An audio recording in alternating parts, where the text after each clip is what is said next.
In today's video, I'm going to show you guys hopefully a quick resolution to resolving if you're getting an error when your computer is restarting after installing updates.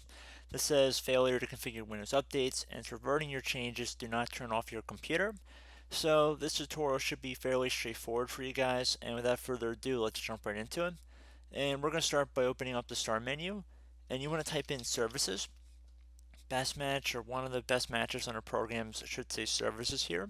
You want to left click on that to open it up. And now in the services window, you can expand the view by clicking the little corner here, make it a little bit wider so we can see where we're going.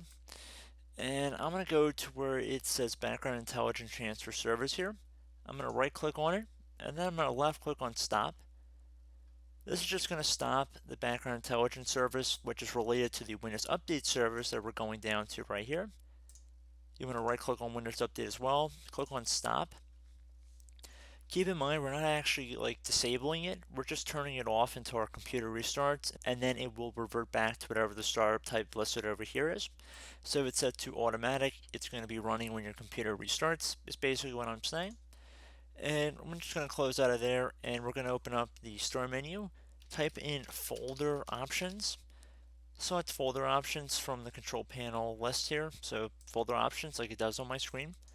Go underneath the view tab, so left click on that, and then where it says hidden files and folders, you want to select show hidden files, folders, and drives.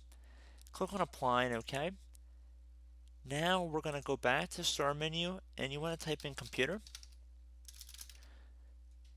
Select computer from the list, pretty self-explanatory. Underneath hard disk drives, you want to select the local disk where Windows is installed on. It should say local disk, and there should be a little icon of Windows right above the hard disk. Your drive letter might be different. In my case, and most people, it should be the C drive. But again, it's not set in stone that's going to be the C drive, but it should say local disk, and there should be a little Windows icon above it. So I'm going to double click on it. I'm going to double click on the Windows folder.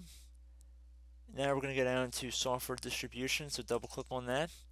And now everything listed in here, we're going to be clearing the Windows Update cache.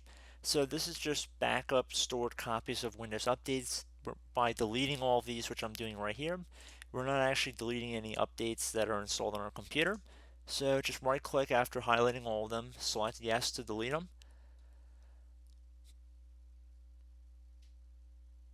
Like I said, we're just clearing the Windows Update cache here, so shouldn't take too long, but again, could be quite a bit depending on how many updates you were trying to download before. So once it's all cleared out, I'm going to close out of here. I would recommend restarting your computer at this point, and then attempt to run the updates again and see if that has resolved the issue.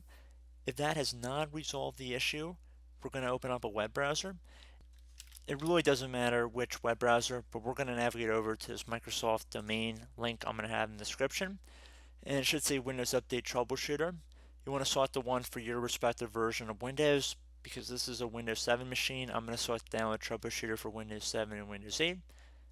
Just left clicking on that link one time. Going to select Open to run the file. You can close out your web browser as well at this time. It should say Windows Update, Troubleshooting, Help Prevent Computer Problems. Select Next. This will take a bit of time here, so just be patient.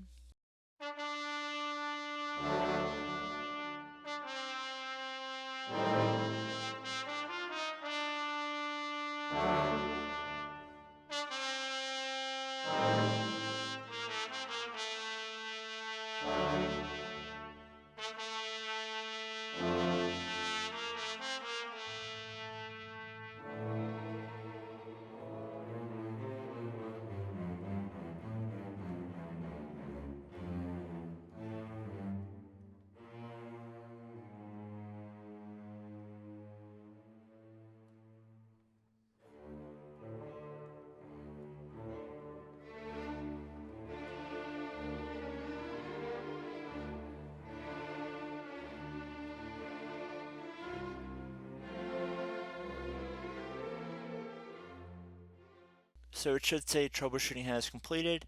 Click on close here. I would recommend that you also restart your computer again, and hopefully that has resolved your issue at this point.